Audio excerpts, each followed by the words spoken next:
Now, here are Morgan Streetman and Roxanne Wilder.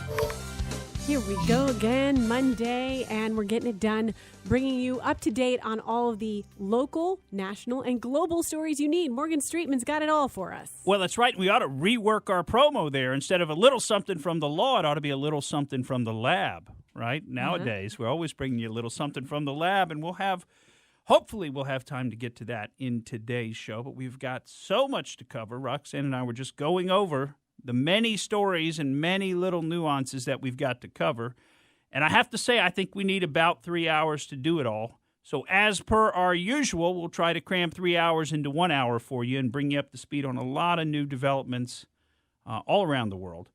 Let's start out today with our local interest segment and tell you about a couple of new and important things here locally for those of us living in Hillsborough and Pinellas County. Mm-hmm. You're going to have to remove your 813 tattoo. That no longer is going to be valid, okay? I mean, it's going to really date you pretty soon here if you've got an 813 tattoo, because there is a new area code coming for Hillsborough County. Now, this just applies to Hillsborough County, but Hillsborough County has been under the 813 area code for 67 years. That's the only area code in the county. And literally, we've all gotten very used to associating those two, but they're about to run out of 813 numbers. So that's going to happen in the year 2022. It's just about a couple of years from now. They're going to totally run out of 813 numbers. And so last week, the Public Service Commission announced that they're going to add a new area code for Hillsborough County, and it's going to be, drum roll, please. Let me guess. Go for it, Pat. 999. No, Pat. Come on now. 823. Oh. No. 832. No. This could go on for hours. We could just do this for hours. Mathematically, it could. 656. What? 656. I almost said 666. Oh boy, that would now. There you go. Now that we could have done that in our out there segment, Pat George. But yes, 656. So starting, I think they didn't say exactly when they were going to start, but probably starting sometime in the next couple of years. I think it'll be 2022 when they're really running out of 813 numbers. They're going to start issuing these 656 numbers. Now, for those of us living in Hillsborough County, we're going to have to remember to dial a 10-digit number now. Of course, nobody dials anymore because we all run from our cell phones, so it's a different world. But to those still concerned about things like long-distance charges, which used to be a huge issue, just take back 20 years, 25 years ago, that was the biggest issue there was the long-distance charges, which none of us even deal with anymore because of our cell phone plans and the way we communicate. But just so you know, there will be no long-distance charges between the two area codes in Hillsborough County. So interesting new development coming. It's going to really shake things up after about 70 years of getting used to the 813 area code only. Some more local interest news we've got today is the first day that barbershops, hair salons, and nail salons are opening back up, and this is statewide. Oh, thank goodness. Thank goodness. Just a little bit late for Mother's Day, so they couldn't cash in on people buying gift certificates for Mother's Day. Hopefully you held off and said, I'll get you something when these open back up, honey. And then I look at all the Mother's Day photos yesterday, and I realize now we all know what our family's natural hair color is, and it's all the same. Yeah. Everybody has the I same guess I hair did color. notice that as well. But I know the moms will be glad to get back to the salons, and I know I need a haircut, that's for sure, so I'm looking forward to trying to get an appointment this week. And I don't think it's going to be too hard because while there are a bunch of people who need haircuts, I think some people are still going to be shying away from public spaces. So I bet you, this is a good week to go ahead and get your appointment. Now, there are some new rules that are going to be in place, and we'll see how these are enforced, including that, you can only come in by appointment, so no walk-ins. Now, the person serving you at the salon's got to wear a face mask. It's a recommendation that the customers also wear a face mask, and I know that's being enforced by some salons, in particular nail salons, I've heard. Some of them are requesting that the customer bring their own face mask. If not, they're going to provide one. The other little nuance is they're supposed to leave 15 minutes between each appointment for a thorough cleaning and sanitizing. But like you say, Pat George, thank God these people are being allowed to go back to work, make a living. We need to get people back to work, and a bunch of us need a haircut, although you look pretty good still, Pat. Well, my wife's There's a a reason for that, hairdresser, yeah. and She makes a lot more than I do, so she needs to get back to work. So, there you go. And it's interesting, too, because we talk about all of these new policies that have to go into place. I mean, you have to clean more. You have to put these intervals of time. It makes perfect sense. At the same time, you got to realize all of these new procedures are costing small business owners money. The barrier to entry and the ability to maintain becomes more difficult all the time. Well, think about it. If you got to add 15 minutes to every appointment, over 8 appointments, you've added 2 hours to your day now. Mm-hmm. Somebody's going to have to pay for that, and it's going to be the customer. The customer's going to have to pay a little bit more to cover the time that it's going to take you to clean up after. But how can you do that when they probably been out of work themselves, and now you're asking for more money? And now you understand the way the dominoes fall in these situations. When we shut down the economic activity, this stuff cannot be run centrally through the government. And we've learned that. I mean, we spent the entire last century of the world learning that lesson that governments cannot dictate to businesses how they operate. They cannot dictate to markets how they operate. We cannot set prices centrally. We cannot set all these additional requirements and things. So it just does not work well.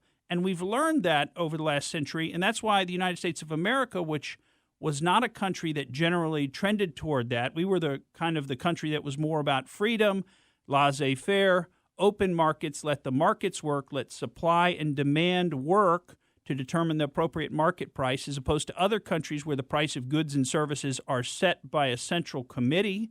Like back during the Cold War years, we had the Soviet Union, and those countries, they all set the prices, by a central committee. The government planned the economy, and that doesn't work. We learned that lesson already. Unfortunately, because our education system is gotten to be so poor about educating people about what really happened in history and the real lessons to be learned from history, we got a bunch of people who are thinking, you know what, maybe socialism is the answer. Maybe the government just needs to tell us what to do, tell us what to pay, where to work, and hey, let's just have the government give us money every month. That makes sense. Universal basic income. What could possibly go wrong with this? I mean, we have the lessons in history if you'll just take a minute and go back and study history. But unfortunately, you can't do it at the feet of any of the authorities that are available today. You can't just take the Washington Post's word for history. You can't read the New York Times 1619 Project and think that that is real history, even if they did win a Pulitzer. It's nonsense. It's historical revisionism. They're lying to you. They may not even know they're doing it. That's how poorly educated and how poorly informed everybody is today, unfortunately. And I'm not casting any blame. But you know what? The information is still out there. You can still go to the library. You can still read the books. You can still find all of this information, although it's getting harder and harder. You may not be able to find it by searching on Google, because Google is part of the problem. They're trying to get you to think about issues in a certain way. Why? For their own benefit. Because people that are uninformed and unempowered are easier to control and dominate, and you'll become just another wage slave or just another, you're totally beholden to the Silicon Valley, tech companies for all of your information, for all your direction on how to think about things. And this is what they want. That gives them a lot of power and takes power away from you. But you need to educate yourselves. And one issue you really need to educate yourselves on, because I've heard a lot of people providing pushback that just doesn't jibe with what really happened, and that is the big news from last Thursday in the afternoon. The charges were dropped. Here we go. By the DOJ. The charges were finally dropped against General Michael Flynn. Now, those charges from the get-go were ludicrous charges. They literally went in search of a crime with General Flynn, and we're going to try to explain all that to you. But it's so thick, the propaganda to wade through it. I mean, you've got people saying this is the death of the rule of law, including a former president who, by the way, he's part of the propaganda. And we'll talk to you some about why he said what he said, we think. But I'll just read you a headline from the Washington Post. Now, this is April 30th, so just a couple of weeks ago, right? And their headline is FBI notes on Michael Flynn, unlikely to convince judge he was entrapped, legal experts say. Yeah, the hand-selected legal experts that the Washington Post talked to, who, by the way, all have an interest. They're all interested in this coming out a certain way. They say the judge is unlikely to be convinced that Michael Flynn was entrapped. Well, we're going to tell you what's in those notes that was such a bombshell. And guess what? The DOJ figured it out. And it is a nonpartisan issue. This was a U.S. attorney brought in from Missouri who looked at this and came back and reported to Bill Barr, there's no crime here. This man never should have been treated like this. He never should have been forced to plead to something at the threat of putting his son in jail, threatened with Logan Act violations, which nobody's ever been prosecuted for. It's complete nonsense. But thank goodness Bill Barr and the DOJ finally figured it out, and the charges have been dropped. We're going to tell you some more details when we come back. And we're back on the Morgan Streetman Show. Morgan Streetman is walking us through some of the latest developments as related to Michael Flynn. And it's interesting because I saw some conjecture online. I don't know if it was someone on CNN, but someone said, Republicans just want to hear about Michael Flynn. They don't want to hear about coronavirus anymore. And I don't think that's a fair statement at all. I think that everybody should want to hear about Michael Flynn because it's an injustice to our society. Well, they certainly don't want this getting out because of what the implications of this are and where this leads to. And we're going to tell you about some of that in just a minute here. Where does this end? Where does the buck stop, Harry Truman? Where does it stop? It stops. Well, we'll get to that in just a minute. But I want to tell you a little bit more about how this came to be because, it's great that we've got former ambassador to Germany, Rick Grinnell, currently operating as the acting director of national intelligence because this guy does not give a flip about all of the traditional power structures. He's like the perfect guy to have in there because his attitude is, I want transparency. And what does the intelligence community not want? They do not want transparency. They don't want you to know what they're doing or why they did it. And he just says, no, we need to show the American people this stuff. And sure enough, he started releasing documents. Well, one of the documents that we've gotten released, because if you remember, they went in to interview General Flynn in early January of 2017. And before they did that, of course, they played it up with him, and we'll tell you some about that. They played it up like they were his buddies. They were just coming in for a chat. Didn't tell him, hey, we're investigating you. You're a target or a subject of our investigation. Didn't tell him, hey, we want to just be straight with you here. Now, keep in mind, it's a crime to lie to the FBI during an investigation. They didn't do any of that because they didn't want his antenna to go up. They didn't want him to feel threatened at all. They were trying to catch him in a lie. But the important thing is they already knew the truth. This was not a real investigation. So in early January, in fact, January 4th of 2017, they had been trying to come up with a reason to start a new investigation into General Flynn so they could go and basically try to catch him in a perjury trap. And they were not getting anywhere. Peter Strzok was working this with the coordination from the 7th floor, which is FBI leadership. That's Jim Comey and Deputy Director Andrew McCabe. They were all involved in this. They could not get a new investigation opened up. And lo and behold, they learned there was an existing investigation that had been closed on paper, but the paper hadn't been signed yet. So they'd already drafted the closing memo for that investigation because they didn't find anything, but the paper hadn't been officially signed and filed. So technically, the investigation was still open. And Peter Strzok sends a message and says, do not close that investigation. The 7th floor is involved. And they used that as the reason to go and interview General Flynn. Now, as part of that, they were having discussions about what are we trying to do here?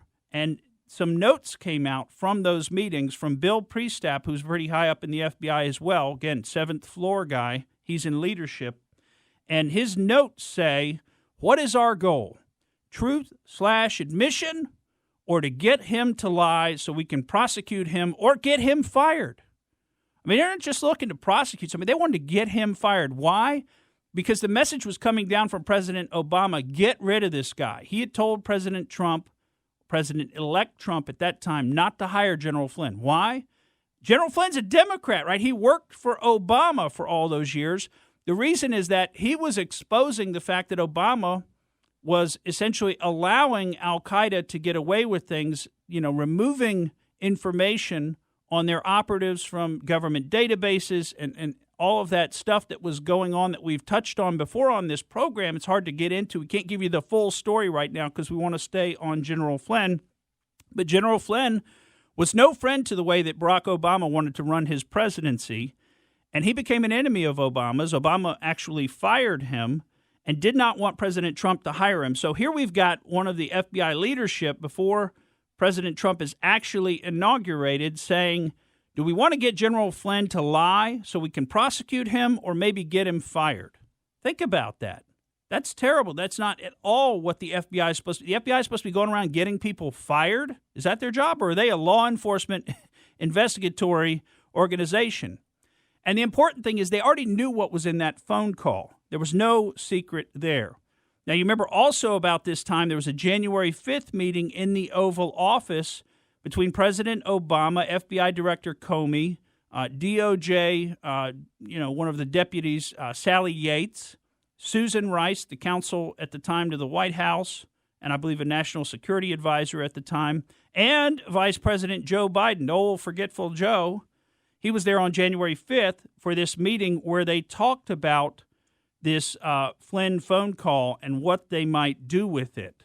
Now, we don't know all the details of what they talked about, but I can tell you that Sally Yates reported being very surprised that the president was the one who already knew about this phone call. He was the one who brought it up. President Obama knew about it. And why? Because James Clapper had already come over and briefed him, as James Clapper was the director of national intelligence. I know it's a lot of information coming at folks, but this is the meeting that then gave rise 15 days later. If you remember, Susan Rice on her way out the door at the White House wrote herself that little email that said Obama said do everything by the book, everything by the book. It was longer than that, but, everything proper and by the book. Of course, she didn't tell you which book she's talking about. The book she's probably talking about is Rules for Radicals, right? But anyway, they were obviously trying to cover up something that happened at this January 5th meeting, and I believe it's where they conspired for how to try to take down General Flynn, and through General Flynn, trying to take down President Trump. Now, last week, Bill Barr gave an interview after dropping the charges to Catherine Herridge, which is a great interview. The entirety of it was not run by CBS, but there were some good parts of it. I want you to notice a couple of things that he said. One, that he's looking in basically to a broader conspiracy. This is one particular episode, but the DOJ views it as part of a number of related acts. Now, this is important language, and they're looking at the whole pattern of conduct. Well, that tells me they're looking into a conspiracy because a conspiracy requires overt acts by the conspirators in furtherance of the conspiracy. Well, what's an overt act? What does that mean, Streetman? Well, those are things that can be clearly proved and that show or strongly imply criminal intent on the part of a conspirator. Now, Barr also goes on to say that they're looking into what's going on before the election as well as after the election, and think about who would be implicated after, because it's some of the officials in President Trump's own administration, like Rod Rosenstein and others. We need to think about these things. But importantly, Attorney General Barr concludes that this was not a bona fide counterintelligence investigation into General Flynn. In other words, this was a fake investigation that they trumped up to try to put him into a perjury trap. And they were closing this, like we told you, on January 4th, but instead they kept it open. There's even a text message from Peter Strzok to his girlfriend, Lisa Page, at that time saying, quote, "Our utter incompetence actually helps us," because remember, they drafted the memo to close it, but it hadn't been signed and filed. So because of that, he was able to keep it open at the instruction of the 7th floor. Let's hear what Bill Barr had to say with Catherine Herridge. This is a particular episode, but we view it as part of a number of related acts, and we're looking at the whole pattern of conduct. The whole pattern of conduct before and after. And after. Yeah, the election. After the election. You talk about the importance of timing in this decision. What was the evidence that helped you decide this issue? I think a very important evidence here was that this was not a bona fide counterintelligence investigation, was that they were closing the investigation. In December, they started that process, and on January 4th, they were closing it. And that when they heard about the phone call, which is the FBI had the transcripts to.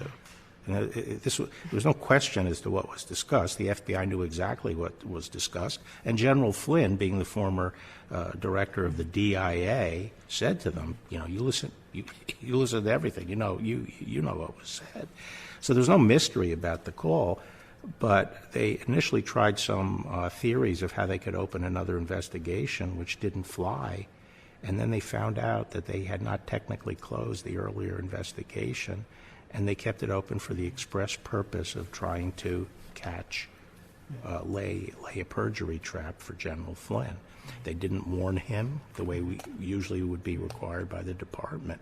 They bypassed the Justice Department. They bypassed the protocols at the White House and so forth. These were things that persuaded me that there was not a legitimate counterintelligence investigation going on. Now, when he's talking about bypassing protocols, you remember when James Comey was interviewed, and I forget the exact date of it, but he was bragging on it. And he said, it was early enough in the administration, and they really didn't have their stuff together, I figured. So I just figured I'd just send a couple of guys over. And the audience is kind of laughing at it because, Trump is so stupid, he doesn't know how to run an administration. So I just figured I'd send a couple guys over, and we wouldn't warn anybody. We'd just go over there and lay a perjury trap for something that wasn't even a legitimate ongoing investigation. He left that last part out. I'm summarizing for you, though. But interestingly, at the end of that interview, and I encourage you to read the transcript, Bill Barr says this is not going to be the end of it. This dropping of the Flynn prosecution is not going to be the end of it, and that DOJ is going to get to the bottom of what happened. So Attorney General Bill Barr finally coming through for us. We'll have just a little more on this when we come back.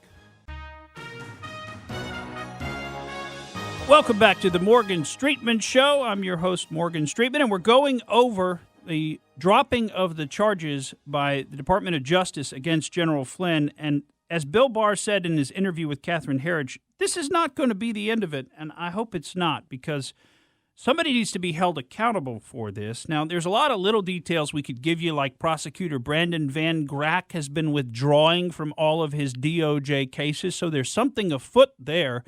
In addition, he made active misrepresentations to Judge Emmett Sullivan. He's the judge sitting on the Flynn case, but Brandon Van Grack made active misrepresentations, like the fact that Flynn's lied to the FBI, and I'm putting air quotes, you can't see me, but I'm putting air quotes around that because there's really a question about whether Flynn lied or didn't lie in the first place. We don't think he lied. The agents that interviewed him, Peter Strzok and Supervisory Special Agent Joseph Pientka, both of them didn't think he lied, and that's what they reported, that he didn't lie.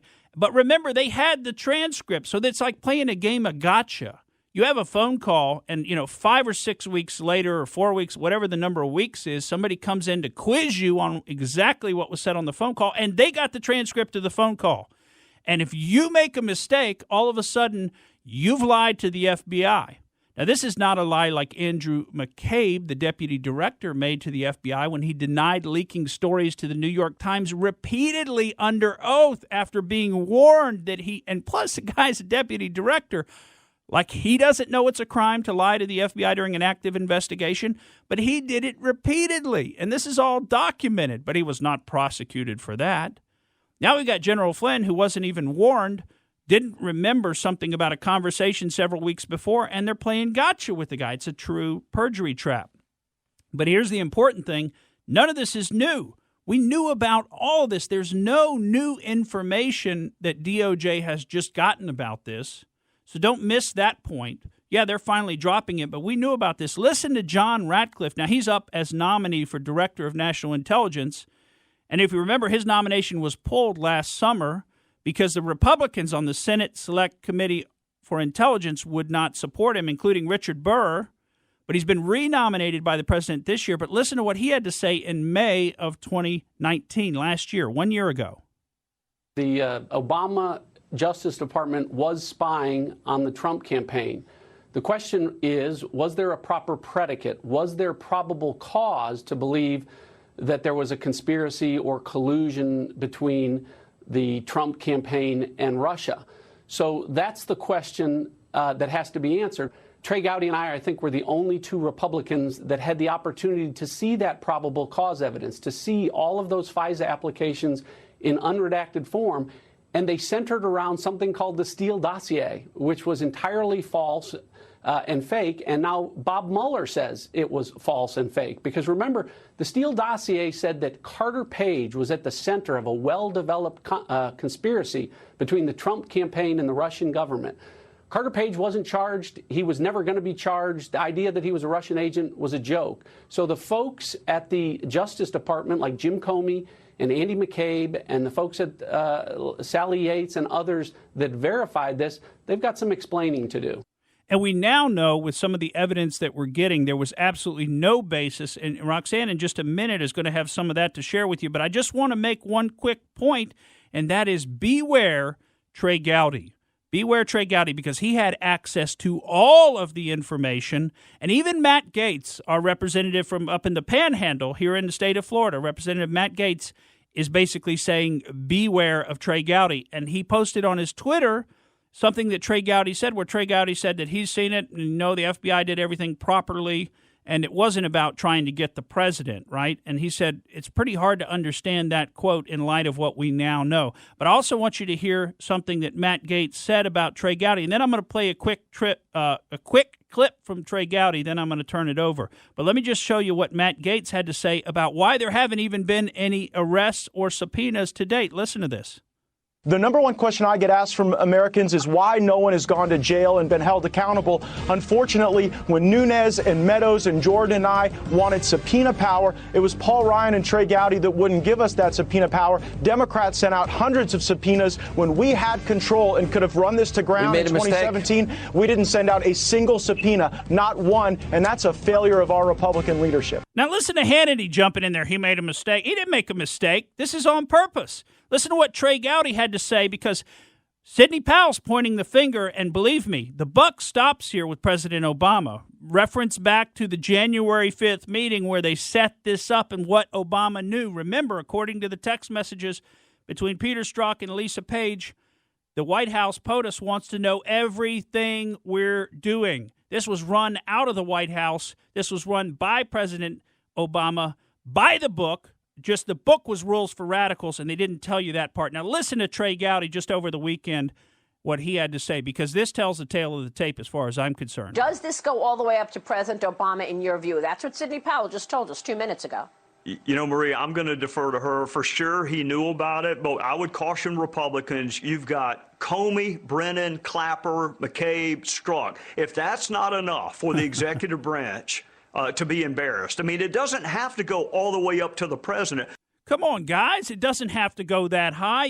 We know he knew about it. We know he's involved, but that's got to be enough. You got to stop there. Don't let it go all the way to President Obama. Now, why is Trey Gowdy making that? And is it purple tie? You know, the guy only wears purple ties. You think there's a message there? I'm not red. I'm not blue. I'm purple. I'm a mix of red and blue. Yeah, he's a uniparty. He's an insider. He's deep state, whatever you want to call him. He's towing the line for the people that don't want justice to come to where it really belongs. They don't want the buck to stop on the president's desk where it really belongs. All right, let's talk about another tendril of this story. And Morgan, I'd like to give you a lot of credit when you scoop even national news organizations. Months ago, we had George Papadopoulos on the Morgan Streetman Show. Seems much of what he told us would happen back then is happening now. We're finding out that it is true. And we'll see even more to come as the Spygate scandal is cracked open further. So what happened? You had Bob Mueller and his cronies go after George Papadopoulos for, according to the Mueller report, his false statements impeding the FBI's investigation into Joseph Misfit. Okay, so he said he believed Joseph Misfit, George said this, was part of the deep state and was trying to set him up. Some people might say, well, that sounds crazy. Okay, let's look at what happened. Misfit was interviewed by the FBI. Oh, but there was no FBI 302 to go along with his interview, which is a procedural sort of thing, but it gets a little bit more fishy. So now we have everyone else being indicted for lying to the FBI, but for some reason, Misfit was protected. We're going to get into further into his ties in just a moment, but I want you to hear what Representative Jim Jordan called this situation out to Bob Mueller in front of Congress in the summer of 2019, and Mueller wouldn't answer why. Director, the FBI interviewed Joseph Mifsud on February 10th, 2017. In that interview, Mr. Mifsud lied. You point this out on page 193, volume 1. Mifsud denied. Mifsud also falsely stated. In addition, Mifsud omitted. 3 times he lied to the FBI, yet you didn't charge him with the crime. Excuse me, did you say one? I'm sorry, did you say 193? Volume 1, 193. He lied 3 times. You pointed out in the report. Why didn't you charge him with the crime? I can't get into internal deliberations with regard who would or would not be. Charge a lot of other people for making false statements. Let's remember this. In 2016, the FBI did something they probably haven't done before. They spied on 2 American citizens associated with a presidential campaign, George Papadopoulos and Carter Page. Okay, so we hear that. And then you also have to understand there's a whole nother layer of the Mifsud going missing, muddying the waters in that regard. Let's talk about who he's tied to. He was seen out dining with Hillary Clinton and some socialist Italian representatives. Now that's, okay, what, people can't have dinner together? Let's take it a step further. Last week, due to the release of the House Intel transcripts, we now know that Mifsud was a member of the Clinton Foundation. So things go a lot deeper, pardon the expression, than we would actually hope to believe, or we would believe as citizens. We wouldn't hope that there were these link-ups of people that, you know, the fact that he's part of that Hillary Clinton Foundation, the fact that the FBI gave him all these breaks, it's all looking really fishy at this point.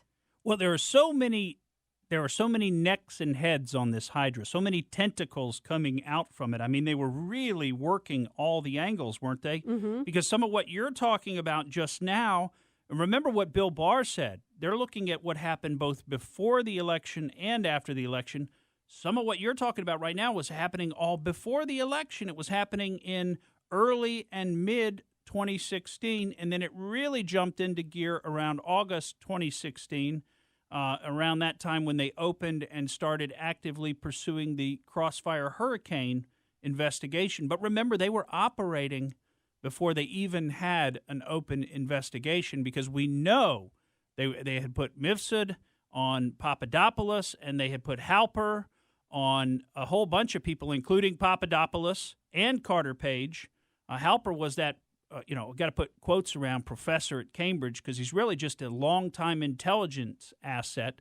Oh, and by the way, it's come out that he was charged and pled guilty to possession of crack cocaine in Virginia in the mid-1990s. So wait, who was this? This is Stefan Halper, the walrus, right. the big, heavy-set guy. I mean, yes. I didn't know crack cocaine addicts could get that heavy. I mean, I guess Wolf of Wall Street, whatever. Anyway, I mean, you would think. But anyway, maybe he cleaned himself up. Maybe it's all and Papadopoulos told us about meeting with him. Yeah, of course. Yeah, right. And how he was really, I mean, he sounds like just a jewel of a guy. And I say that facetiously. He sounds like a real jerk.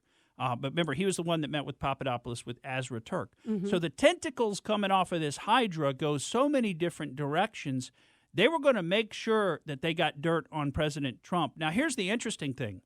All of this was being done to set up the basis, the false basis, to apply for that FISA warrant, Foreign Intelligence Surveillance Act warrant, which is where they say, hey, this person's an agent of a foreign government. Carter Page is an agent of a foreign government. George Papadopoulos is an agent of a foreign government.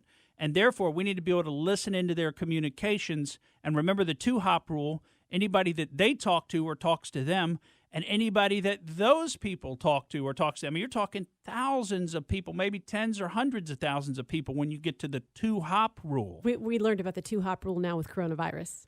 Yeah, right. So all of this is going on for purposes of going through President Trump and at the time candidate Trump's communications.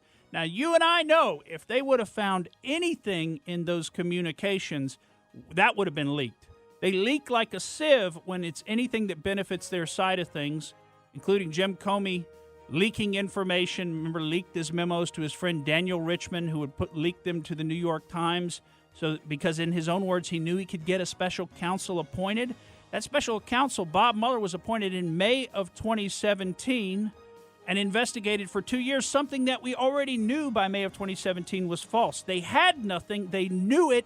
They played pretend, and they mobilized the full surveillance and law enforcement power of the federal government against candidate and then President Trump and the members of his administration. And that's a crime, and they ought to be prosecuted for it.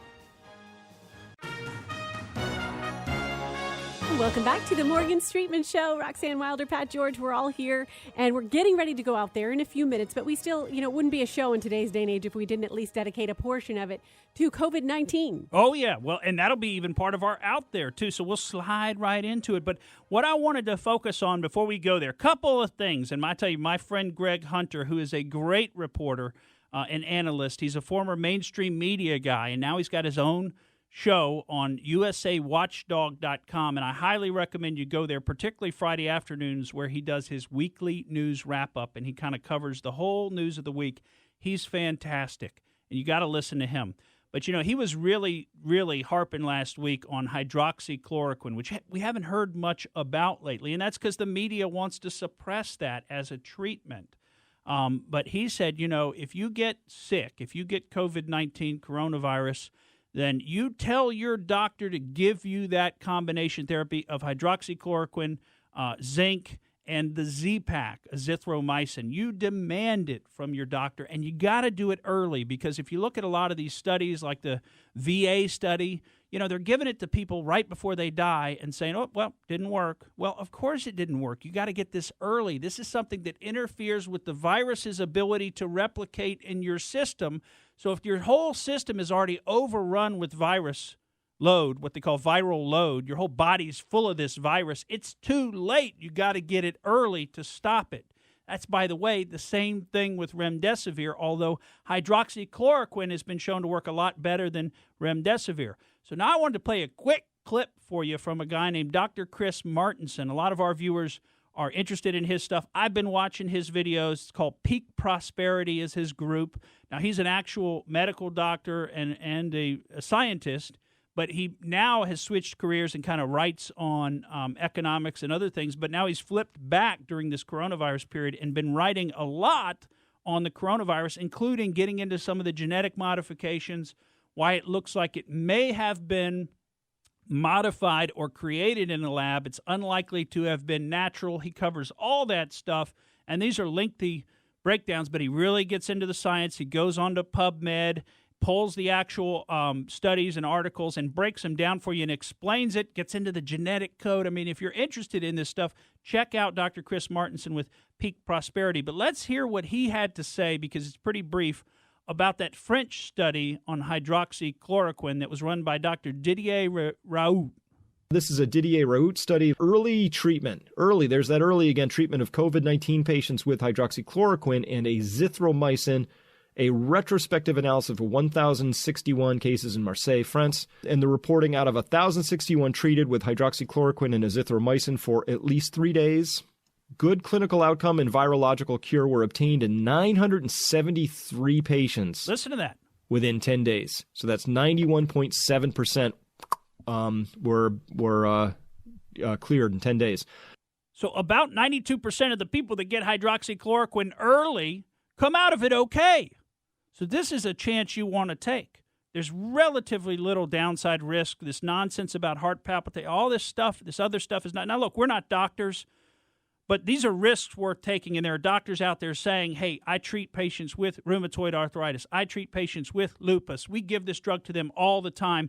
This is a safe drug. This hydroxychloroquine is generally safe. You're going to be fine with it. So think about that, folks. If you get this coronavirus, now that we're opening back up, and you get the COVID-19, don't let the mainstream media fool you here. The real data is out there. If you're willing to look for it, you need to think about some of these treatments that we already know about. Now, speaking about things we already know about, a few reports came out recently.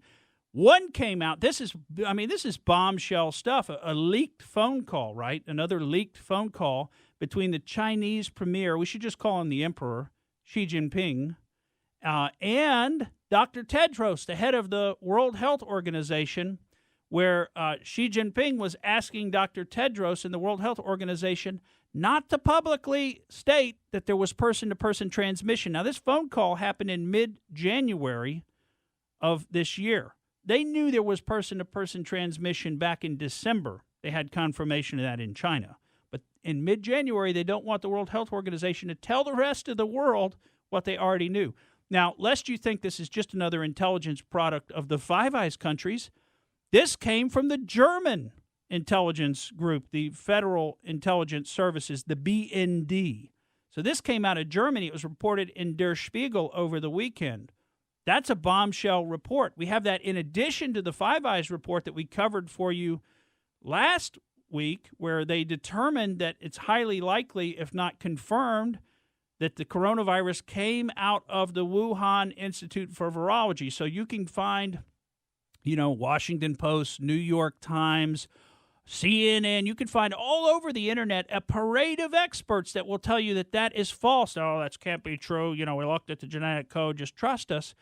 And on and on and on. But the intelligence services, they're concluding that it is true. Your common sense is telling you that it is true. The facts, which we've been over with you, are pointing to the fact that it is true, that it came from this Wuhan Institute of Virology. They were studying coronaviruses there. They were collecting coronaviruses there.